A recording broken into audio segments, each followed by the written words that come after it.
Hello everyone and welcome back to another video from Finance and Crypto Guide. In this video, I'm going to show you how to cancel your subscription on Spendee application or website. So let's get started right away. First of all, open up your web browser and then in the address bar type in spendee.com and press enter. You will now be taken into the official website for Spendee. Now click on the login button at the top right corner and then use your account credentials or your social media accounts to log in to your Spendee account. You will then be taken into your dashboard.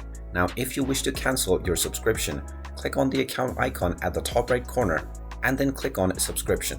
You will now be taken into the subscription page and you will be shown the current plan that you have selected. If you have a basic plan, then this means you don't need to pay any amount. Otherwise, if you are a Spendee Plus or a Spendee Premium member, then you will find the cancel subscription button instead of the choose button. You can simply click on it and you will be asked a few questions that you can answer and proceed forward with in order to cancel your subscription. Once you answer all of the questions and go through the necessary steps, your subscription will be cancelled and your account will be reverted back into the basic or free version plan. And there you have it. That is how you can cancel your premium or the plus subscription on the Spendee app. If you find this video helpful, make sure you hit that like button and subscribe to our channel if you haven't done so already. Also ring that notification bell to never miss another update from us. Thank you for watching and I will see you again in the next video.